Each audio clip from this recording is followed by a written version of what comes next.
I'm Caleb Elker. Today I'm going to cover how SEO authority is passed. Now, a lot of us know by now that SEO authority is passed with links, both internal and external links. Now, there are two types of those links, right? Nofollow and Dofollow links. To tell them apart, there are a lot of easy free Chrome plugins that you can get that will highlight all the nofollow links.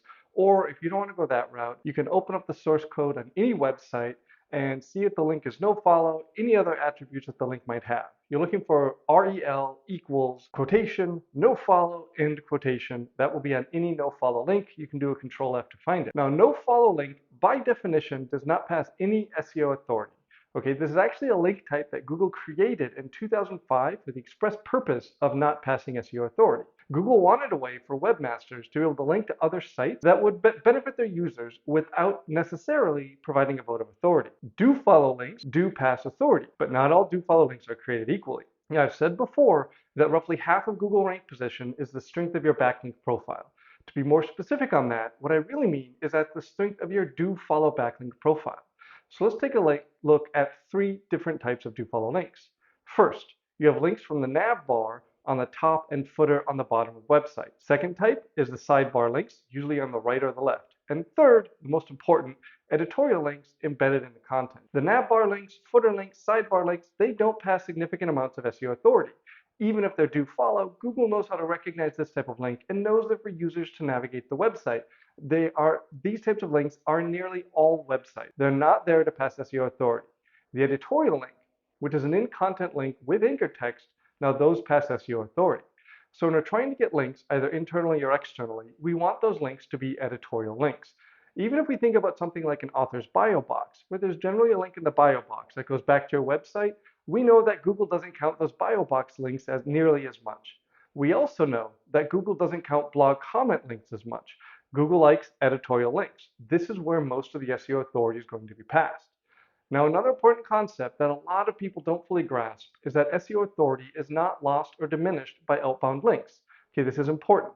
I've seen personally a lot of evidence that outbound links to authoritative websites actually improve rank position. And this makes sense. Google wants you to link to other websites. So let me give you a quick example of what I mean. Let's say that a website that you own has 100 SEO authority points. I'm using authority points to estimate the website's backlink strength, and this is a ridiculously simplified version of how it works, but it's illustrative. So this website, let's say there's 100 links pointing to it, and they're all giving it 1 point each. So it has built up 100 authority points with those links. Now let's also say that website, that URL, has exactly 5 outbound links to other websites that are all dofollow. All editorial links, there's no nav bar, there's no footer, no sidebar. Doesn't matter whether the link's to a different domain or internal.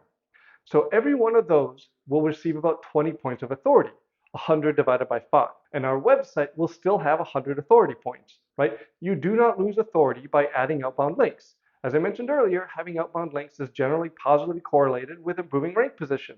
Once I had a conversation with the webmaster for the Better Business Bureau website. He told me that they decided to switch all of their outbound links to members to nofollow so their bbb.org website would rank higher. This is flat out wrong. Do not make this mistake. Now, if you link to high quality sites, you'll rank better. You don't lose SEO authority. So let's go back to our 100-point website, but we'll add some nofollow links. Again, let's say this URL has 100 authority points, and we now have 4 dofollow and 1 nofollow link. Now, just as before, the dofollow links are going to receive 20 points each because there's still 5 outbound links. So every link gets 1/5 of the total authority, except of course the nofollow, which gets nothing. So in this case, we're only sending out 80 points of authority and not the full 100, okay? If you nofollow a bunch of links on your website, it doesn't help you send more authority to the dofollow links. Okay, the dofollow links get the same amount of authority based on the total number of links, not based on the number of dofollow links. The website that had 100 points still has 100 points, okay? Whether it has 5 links, 0 links, or 1,000 links. Regardless of how many of those are nofollow or dofollow, the dofollow links will always receive the same amount of authority based on the total number of links. This is an update that Google rolled out years ago to prevent people from authority sculpting. It prevents you from being able to give all the authority to one link but making all the other links nofollow. That was very easy to abuse, so Google doesn't play that game anymore. So if you have 5 links, even if 4 of them are nofollow, the one dofollow link is only going to get 20 points. Okay, so the last point here, Google also will only pass authority to the first link it crawls. And of course, it crawls websites from top to bottom.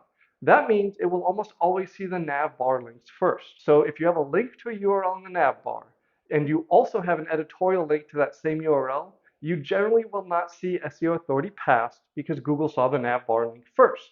So few of the URLs that you want to rank, your so-called money URLs, don't put those in the nav bar because it's going to make it exceptionally difficult to pass internal link authority to that URL. This should only be in the nav bar if it's absolutely necessary from a user engagement, user navigation perspective. Otherwise, these money URLs should not be on the nav bar, okay? So I hope this video had value for you. I wanted to cover this topic because I've seen so many people, even with long-term experience in SEO, misunderstand how link authority functions. If you have any questions, give me a comment below and I'll answer. Don't forget to subscribe, comment, and turn those notifications on. I publish 2 to 3 videos every week.